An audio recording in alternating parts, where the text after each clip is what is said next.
7 years is not a bad rate. It's not that bad, right? It's like, actually, you could... living in Miami, Yeah, it's like, for you. I think that's kind of okay.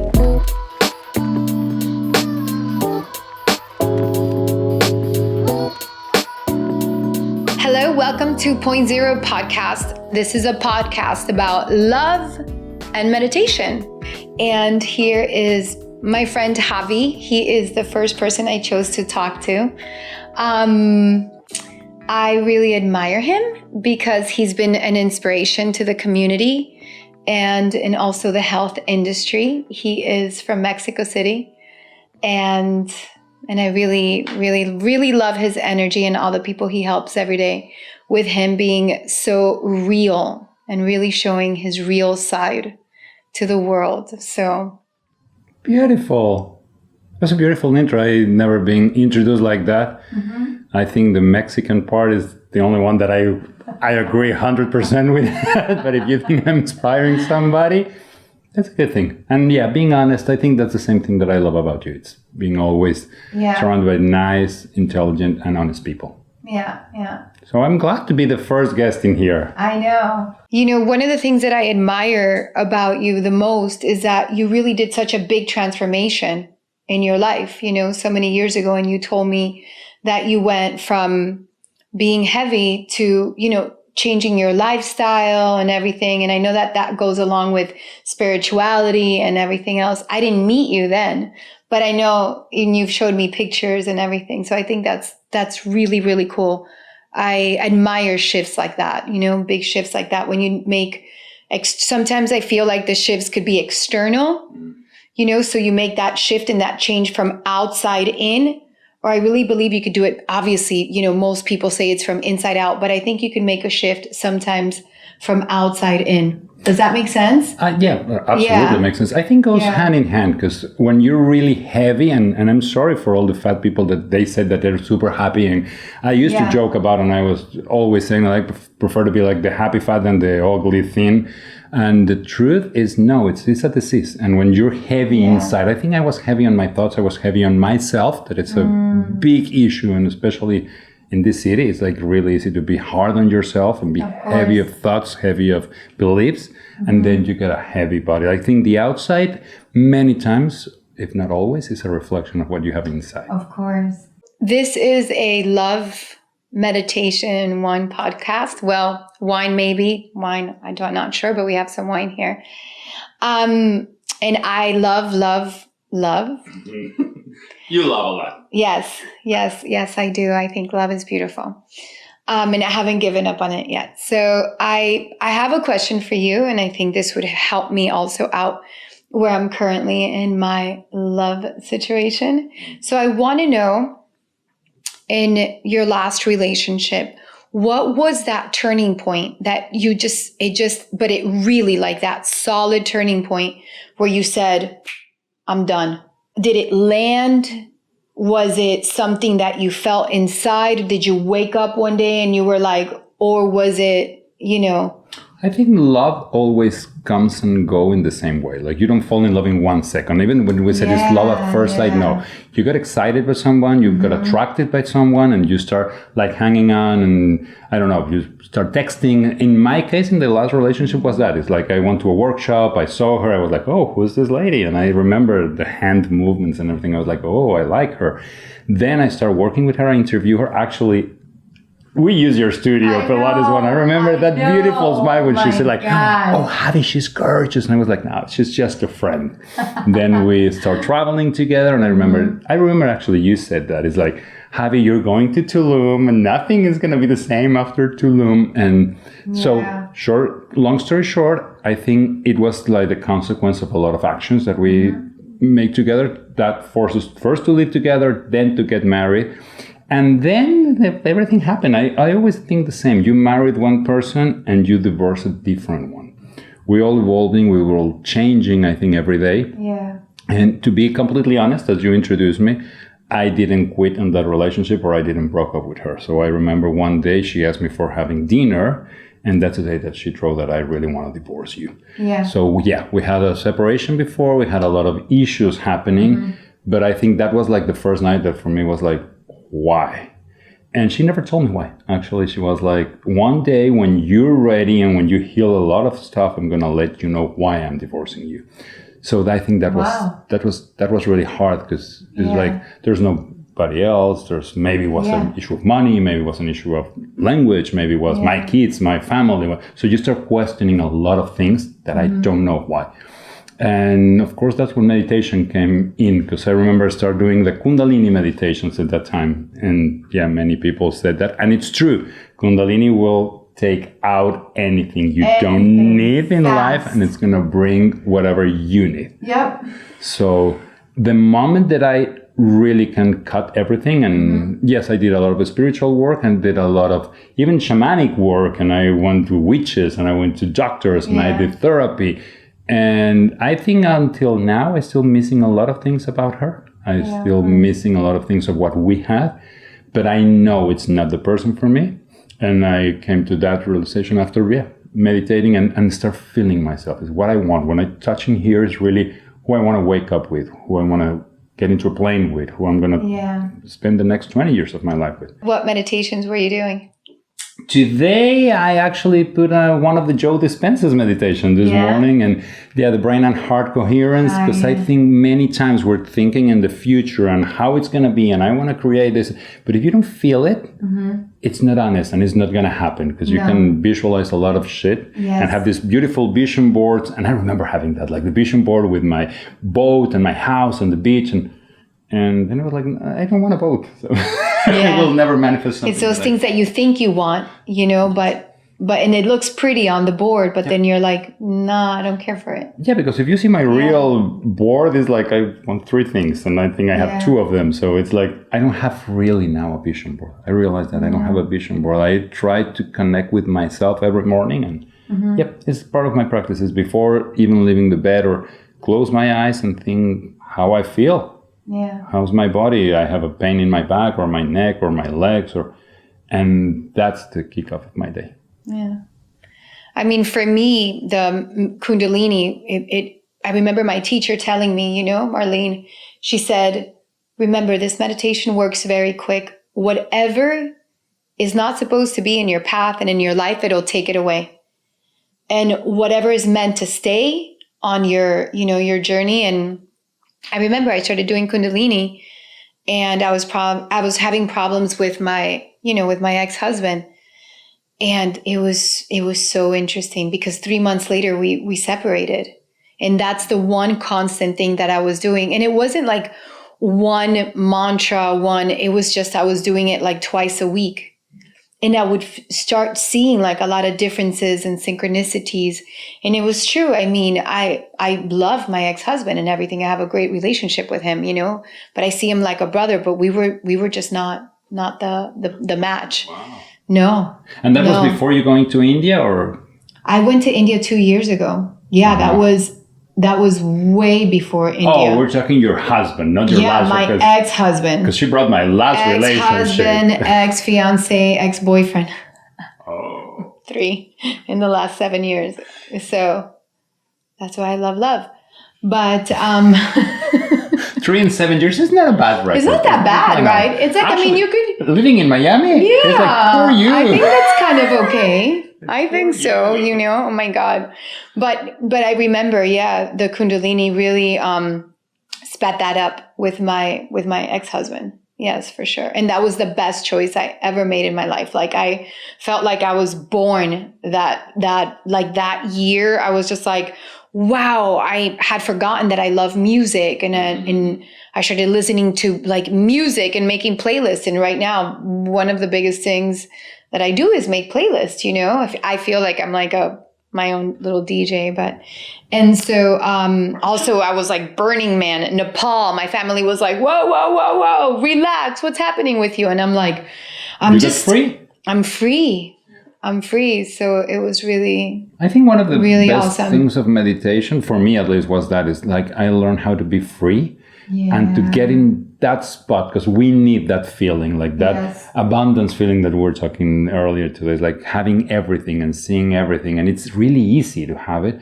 but you don't need anything external. Because something that I remember for 4 or 5 years that I was under medication, it was like I needed a pill. I needed a substance to quiet my mind, to calm me, to lower my heart rate. And now, thanks to these devices, I start seeing like my heartbeat is like, oh, I'm in 62 or I'm in 61 or I'm in 58, and it's just breathing and it's just meditating. So that's a huge change. I don't know what that. It's like a feet band or something. So what happens when you're at 61 and 62? You just go your heartbeat just going down and down. I usually used to be like 70 something, 80, just sitting in my office. Okay. It's like I'm not even doing cardio. And now I start seeing like I start meditating, and it's like, oh, we have an immediate response that this shit is working. It's really working. So yeah.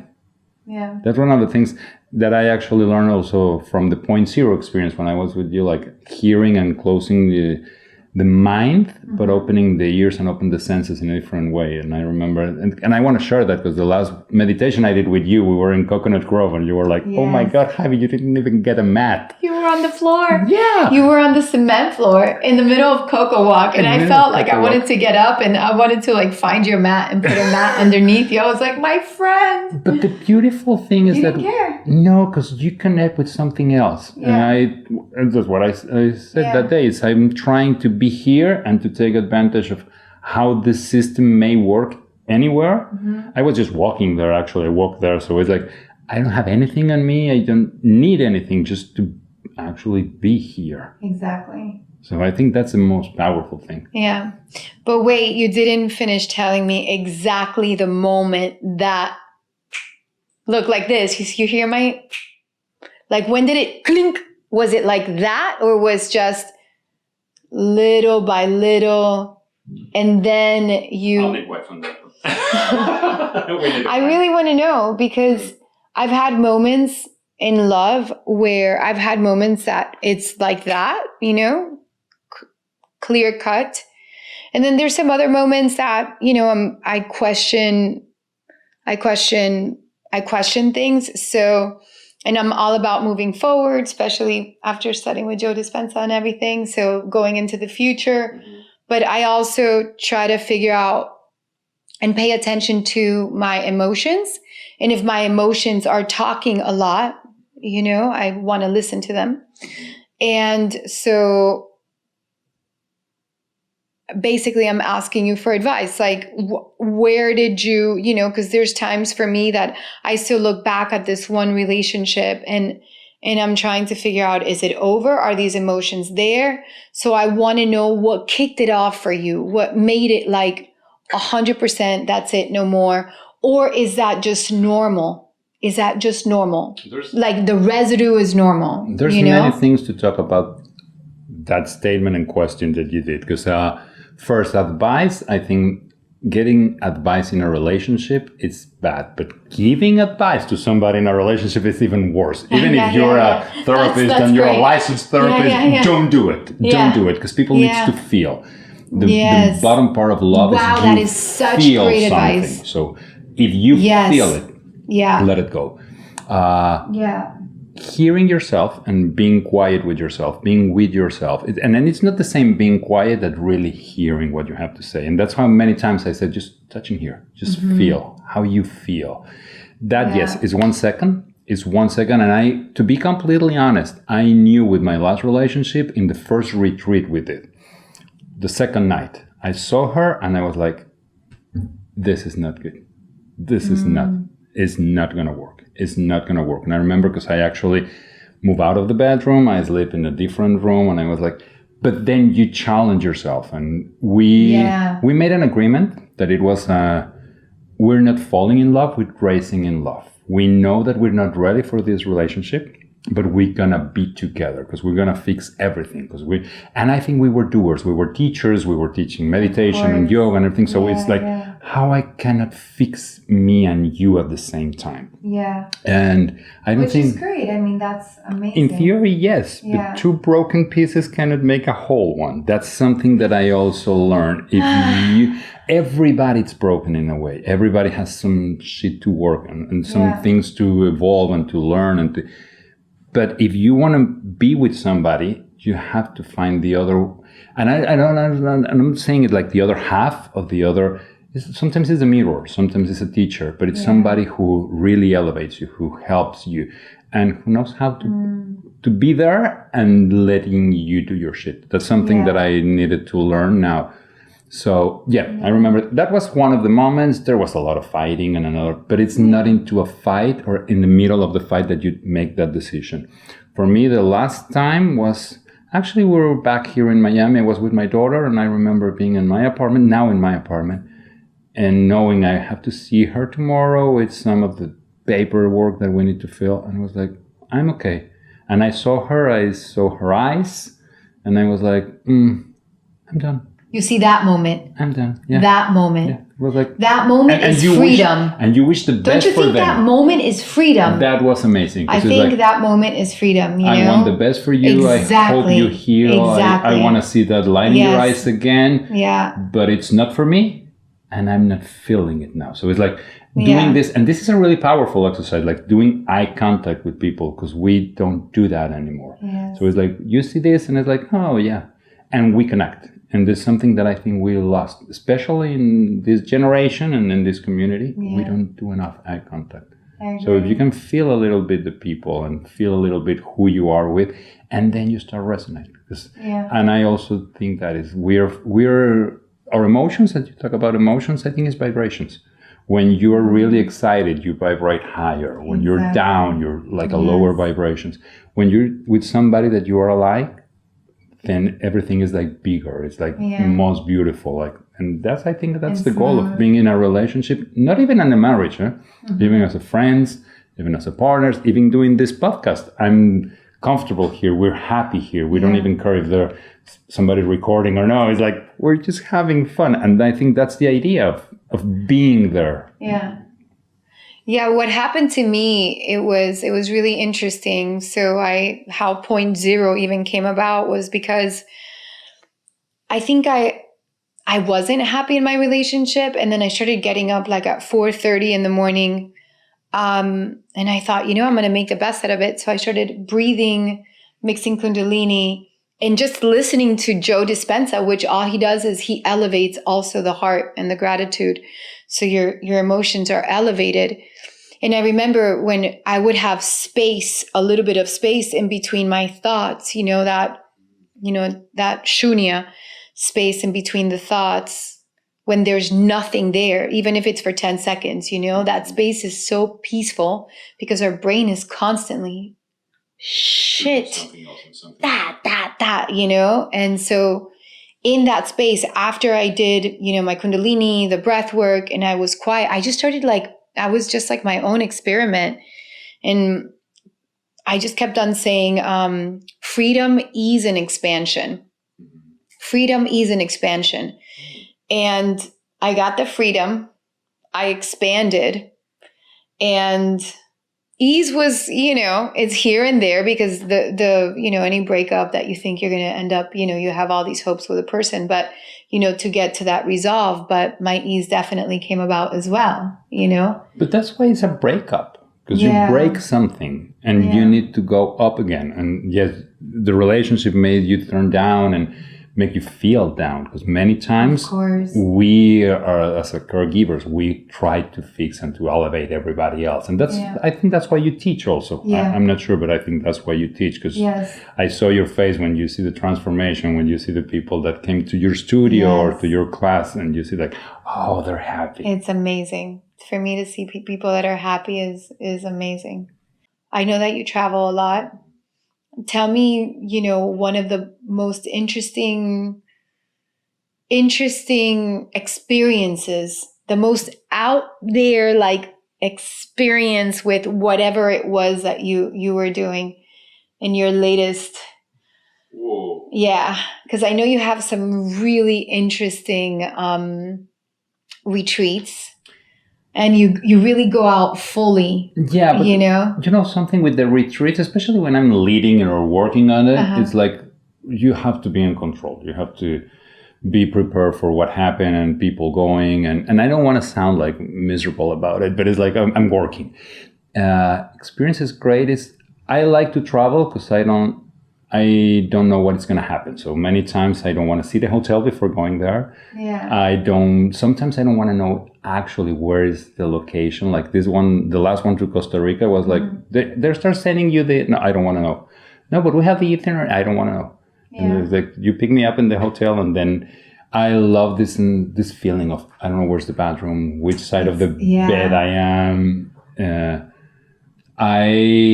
Because it makes us so much more aware.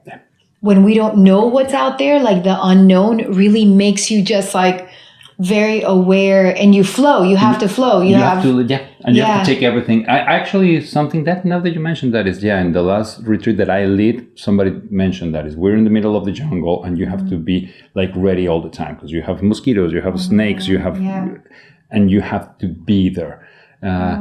The other part that I love about traveling is being like unknown, because I came from, being a TV producer and presenter. So in Mexico, I had like a name and a reputation, and you believe that you are Mr. Olmedo and you're the producer. And then I remember being in India or being in Fiji and places that they don't have a clue what Televisa means or what you do, or, oh, now you work in TV? Yeah, great, because the TV in the living room is not sounding. Can you fix the volume? It's like, oh shit. And that's beautiful, like losing who you think you are. And being in different countries, trying different foods, learning new languages, connecting with people. I think that's something I love. And always try something that I said I won't do that. And then figure out like, okay, I'm here. So that's something I love about traveling, Have you been to India? Yes. Where? I live in India. The first one was Mumbai, then I went to Pune, to the Osho ashram. I studied with the teachers in Osho. Then I moved I didn't know that. Amma, the ashram in Amma. That's where I started mixing the audio for Amma, because they have a beautiful mix board and then somebody donated and they don't know how to use it. And I was like, I can do this. And then, yes, I did a teacher training at Sivananda in Trivandrum, in really Kerala, South. Where? So it's Kerala, South India. Wow. The real border India in the is south. Incredible. I think it's, you've been there like I have a few months actually, no? Yeah. How was your experience there? I want to hear that. It was really interesting. I actually hated it. I hated it. I didn't hate it. I mean, I've been there a few times, but when I went there, I think my Kundalini training there was with Gurmukh, and she was so incredible and gifted and such a special human being. And I just felt like my ego was being killed slowly every day. And my ego was like, no, I can't be here. And it was just like every day. And I was like, I don't like it here. I don't like it here. I don't, I can't be here. And we would get up at 4 a.m. in the morning, and we would be ready by 4:30 doing sadhana. And we would meditate for 3 hours. And you don't think it's that big of a deal, but my whole body was resisting. And the exercises, a lot of the exercises, like to cleanse the liver and to get rid of the anger in the liver. And all of a sudden I was just like so angry, and I was just like, why am I here again? And it was about 7-8 hours of pure meditation.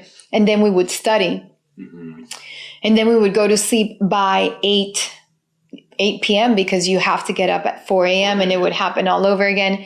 And so all these emotions, all the subconscious, like visualize a lake, and the lake is a little filthy, right? It has like a layer of whatever it is.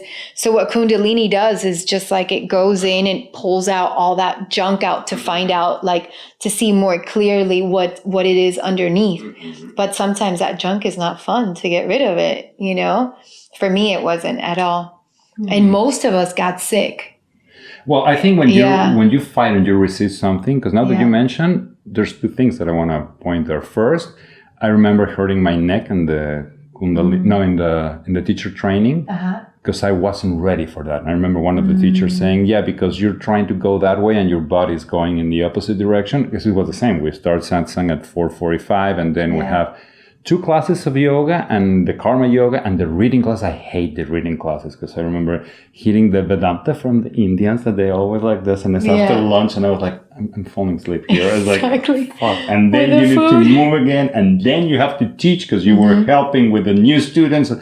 And it was, for us, was from 4:45 until 10 p.m. was lights out of the last session of sun. Wow. But now that you mentioned this in the cenotes, and that's the beautiful experience that we had, I never knew that if you don't swim in the cenotes start like taking a different kind of vibe. So it creates this mud in the surface. So the only way to clean the cenotes was jumping into it. So you see the shit there. It's like walking into the jungle.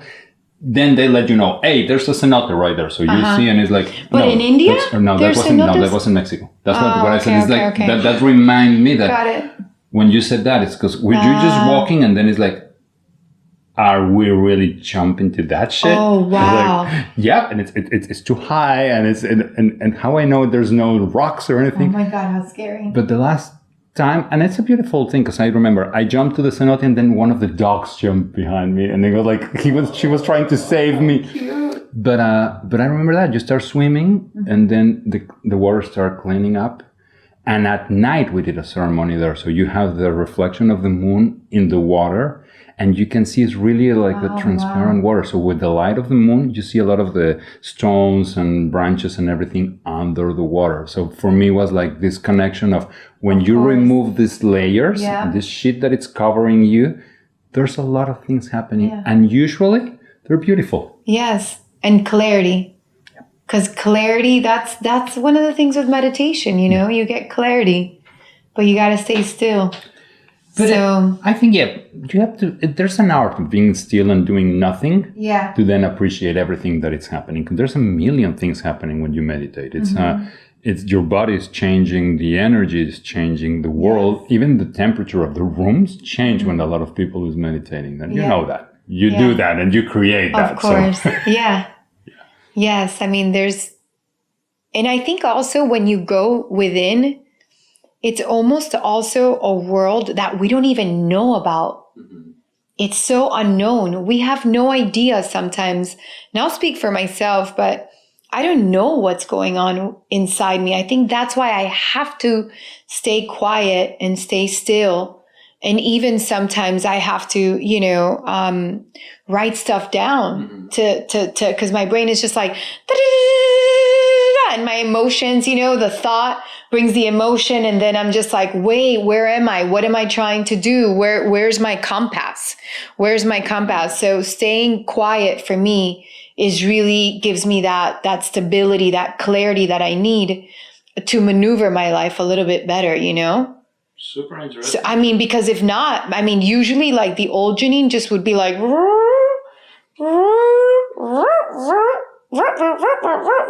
until you burn yourself. Yeah. So it would just take me longer. And now, nowhere. What? And you burned yourself and you're going nowhere. Yeah, exactly. That's when anxiety comes in. That's when frustration, and that's why those emotions are important too, because they're very telling. What am I doing in my life? When you listen to that emotion. Yes. Because it's the same thing with feeling, emotion, thoughts. Yeah. We're not used to hear ourselves, to feel ourselves, and to believe in ourselves. That's the big thing. So we always need the reaffirmation from somebody outside, for some stimulus, for some thoughts, from some ideas, from some teaching. And for me, it's really stupid because I said it in my book, is everything that I wrote there, it's something that you know. You need to eat fruits and vegetables. Don't smoke. Don't use drugs. Don't drink. Don't lie. Don't kill. It's very like that's happened many, many thousands of years that we know that all that shit is bad for you. Yeah. Now there's millions and billions, trillions of dollars invest in advertising things that you don't want. Mm-hmm. That you don't need and you should not use. Yeah. That's why they put a lot of money on that, because they need to sell that to you. The incredible part is that we do that with ourselves. Mm-hmm. And we do that with our conversations, with the things that we said. So you're asking me how you discover that you're not in love anymore. Mm-hmm. Well, when I fall in love with this one, with this guy, when I hear myself and I was like, I actually like this Javi. I like what he's saying. And being still with yourself. And the other thing that you mentioned, and it's super important for me, it's we create the emotions from our thoughts. Yes. And sometimes our emotions also like fire those thoughts, no? Because when you feel rejected, then you start thinking a lot of things. when you wake up. And let's be honest, there's days that you wake up and feeling like shit. And there's moon, and now we have these things with the new portals and a lot of astrologies, and then we have the witches, and we have the santeros and the shamanes, and everybody. If you ask for a new moon, what you should do, please don't do anything, because you will have like 12 different recipes to do something that maybe you don't have to do. Yeah. And I think meditation brings me that. It's like cutting all this closer to you, making you your God, not other people, finding the internal voice and your own voice. Because when you find that voice and you connect with that one, happens what we talked a few minutes ago. Few minutes, like we talk like forever, but it's beautiful because time just flies. But it's when you have these two sounds in the same vibration and you just elevate. That's what I think happened. You connect with yourself, then you connect with the right-minded people. You do the same things, and yes, you can change your emotions from your thoughts. And the other beautiful thing that you said is those few seconds that you're not thinking anything, that you're just feeling, that you're just there. I think the work of the brain is more important than think. Because actually the brain does a lot of things. It creates substances, reproduce cells, do the movement, makes you breathe, pee, poo, everything, no? Yes. And we give him the worst part. It's like, can you start thinking now? Yeah. Can you find an answer for this shit that I'm feeling? Yeah. Like I imagine my brain saying, fuck you, no. Yeah. That's the hard work, not mine. You know, the brain is just like, the only thing that I find with the brain is that I feel like 80% of the time, the brain is negative. I don't find that it's positive unless you've done some work. You know, unless you start calling on it and you're like, man, you're a dirty brain. You're a dirty mind. Dirty mind. Stop it. Stop that's it. How, honestly, that's how I see it. Be kind with it. The brain, he's doing what he's designed it to. Exactly. He's keeping you alive. Thank you. And safe. So the ego is the ego is the one that keeps you safe. Because no, don't do that, or you should not do this. That's part of the ego. Or the brain is like trying to keep you safe. No, it's we need to breathe, we need to move, we need to reproduce the cells, we need to do this.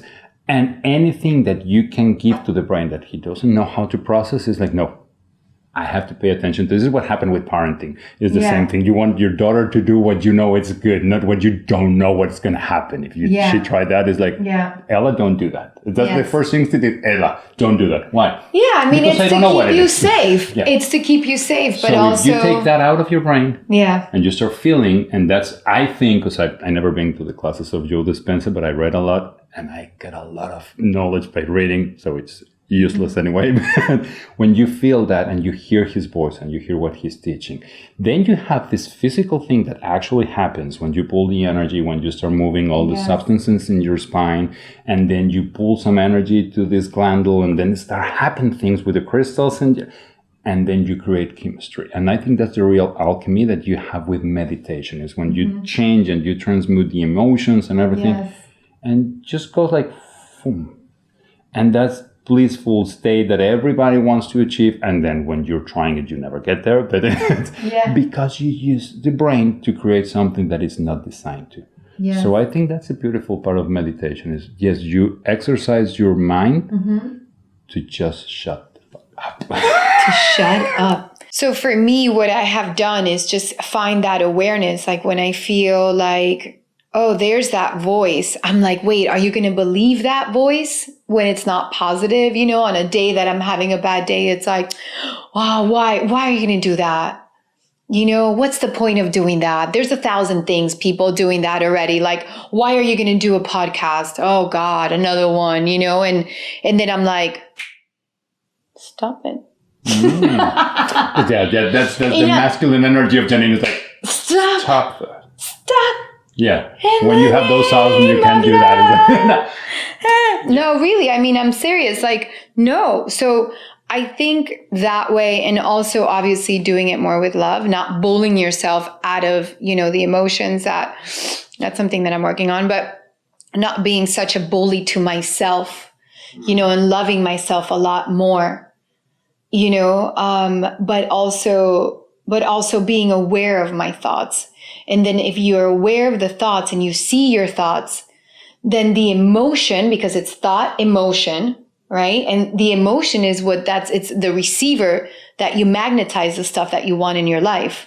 So that's why they say, be careful what you say, or be careful what you think, because you're going to give that, emotion, and be careful what you say as well. It's all part of it. It's all connected. It comes together. The mind, the heart. Yeah. But that's what I think. And actually, it's one of the the pillars of my system is do what you love. Mm-hmm. If you're really enjoying something, like we're having a great time, we're talking, we like this, we have a great bottle of wine, we're beautiful view that nobody else is going to see, we have auto hit as a beautiful energy too. So when you're like this, you can go and go and go and you'll never get tired. So that voice that you hear sometimes, she has the purpose, and it's okay. It's okay to have it like in the back seat saying, hey, careful with the red light because you're going too fast. It's okay. So when you need it, you call it. When you just feel. And the emotion that you said, yes, I strongly believe when I don't want to do something or when I have these bad days, you have to start learning about yourself. So for me, sadness and being like a little melancholic or something helps me to create, to write. So if I need to write something, I will sing a song for a special someone that she never loved me, and I just get into that mindset, and I was like, I almost throw a tear here, so now is the moment to write. Oh, I love that. So that's what you grab the creativity from that. I call that emotion and that feeling and that body shape and everything to go like there. If I need to go to a meeting or something, maybe I'll go to the gym and I'll create something different. I choose a different song. But I start putting my body in the mood, language, vibration, sound, and everything that I need to accomplish something.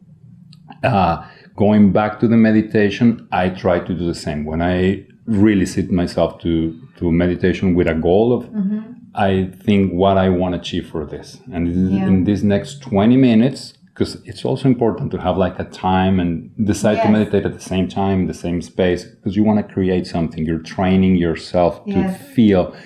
And I think that's important, changing the emotion and changing the way that you, of course, what you feel, what you think, what you attract. Yeah. So why don't you just think beautiful things? Why don't we just attract beautiful things? Well, that's what life is made for. Exactly. To learn, to change your minds. Actually, it's a good thing to change your minds, to move at different locations, to take that trip, to find that someone that always we think this is the right one. He's the right one. No, probably you are the right one. So then you attract them. And that's what I believe right now. I don't know if I'm going to have a new marriage, a new partner. I always said the same. It's like, no, I'm not going to be with myself. Exactly. And then 3 months later, it's, hey, another wedding. But if you want to change your predictable future. Who cares? Their experiences. You know what? Imagine if you didn't even take a chance. Imagine if you were so analytical that you didn't even step forward and you didn't even take a chance. So I think it's awesome that you took a chance, and who cares if it was 3 or 4 or 5? That's why I invited you. You were my first person because you love love. I love love. You love love. I love to be in love. I love to love like it never broke my heart before. Yes. And I believe that the next one is the good one. Always. It's just an experience, like who wants to be, we can't be perfect. We're here to make mistakes anyways. So, I always thought that I had to be like so perfect, and especially my family, they're Ecuadorian, they're Spanish, and my brother, he called me about 2 years ago. He made me very angry. He was just like, it actually was 3 years ago because I hadn't met my ex yet. So he's like, Chanine's memory, he's like, when are you gonna find the guy? When are you gonna settle down and this? And I was like, wow, is he really saying that to me? Because I just don't understand how this can be coming out of his mouth. He's valuing my worth with whatever man I am. If I have a guy next to me in my life, or because I haven't been able to sustain a relationship or whatever it is, and it's just, and for me, I understood a lot where he was coming from. We've spoken now and we've made peace with it actually like a week ago. So it's been 3 years, but I was so angry at him. And also I had to resolve and forgive myself because I also believed growing up that the self-worth of a woman would only be next to a man. And that is not true. But zero. But in that culture, yes, he grew up in Ecuador. I left Ecuador. So what you were hearing when I was 10. What you were hearing yes. is himself talking to himself. Yes. So in order that I could be a good brother and I could be a good Ecuadorian guy and I do what I should do in the role of my family, I need to say this to Janine. Yeah, exactly. And that's one of the voices that I always like to have in that big truck that I will never buy because I don't need it in the second row or the third or the fourth row. I just need it like in the letter L of the plane. For me, I was just like, oh, see, where? Yeah, but something beautiful with meditation is that you hear that. And I think this happens when you're meditating.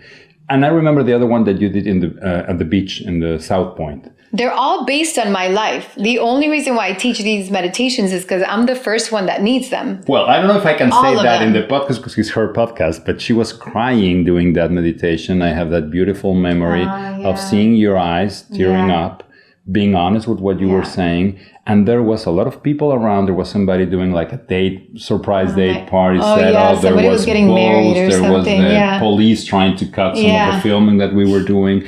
And that was noise. Yeah. That was just noise. Because the people who had the headphones and isolate from the world and they were just hearing Janine and they were connecting with you talking and actually crying, you start seeing tears in the eyes of many of the people meditating there. So I think that's part of the magic of meditation. And for love and for relationships is that you can isolate yourself from the world, be vulnerable, be yourself, hearing yourself. And the other thing that I think it's beautiful, and I can speak from my own experience, I start being more tender and more caring with me. Like I took this feminine energy that we were talking before and saying, like, it's okay, Javi. Like, just cuddle here, and it's okay. And physically, many times I do this. It's like taking my hands to my heart and just like touching myself. And it's like, yeah, and it's okay. And saying to yourself, it's okay. And you post a beautiful picture actually in the last one of me that I quote that. It's like, if I can hear myself saying, I love you to me, I was like, oh, why that resonates a lot. Yeah. Because it was probably the words that I was needed. In that moment, I need to hear. And that's what's so incredible because I also realized I finally got the courage to understand that we're so connected. You know, what you're feeling, what you're experiencing, what you went through, there's something there that helps me, that everybody that's around, there's like a reason. You know, it doesn't matter if you're buying a coffee from that person and you start a conversation and you're going to understand that they probably have something that you need, or you have something that they need. And that is why also meditation is so important, because you're so aware of your surroundings and you're present. You know, so I don't want to get too technical on these things, but we are meld together because we have this energy going in the same vibration. Like our bodies is not different than the microphone or the wine because it's just particles and it's water and it's a space. So thinking that you can live in this world without affecting anybody else or being affected by anybody else is so stupid. Like think that you can be in this world and not be. So I believe that we're part of the same. What I found out with your 0.0 experiences is like we can isolate from the rest of the world, and it's maybe just being like these little cells that we're connected by the Wi-Fi on the headphones and hearing the same message with the same structure. And we never did that, but I think if we can measure something, you'll see that the heart of the people doing this like is going to be like the same. I would love to do that. Yeah. That's such a good idea. That's what I mean. Yeah. I love it. Okay, the director said we can choose. So wrapping up, and I'm just very grateful that you are my first person, and you won't be my last, and that you're in my life for a long time. And know that I find you as an inspiration. Oh my God. And I love you. And I'm really, really glad that you're here with me today. I'm honored. I'm glad. I love you too. I know. Deeply. And I admire you in many, many ways. I always said the same. You're beautiful and you're strong and you're smart and you're intelligent and you're brave. And that's something I cheer for. And you're lovely. And you're lovely. That's the most dangerous part of Jenny. Give me a hug. She's really lovely. I love you. This is the first of many podcasts to come. I am very excited to see where this flows and flourishes. I will see you next time. Bye.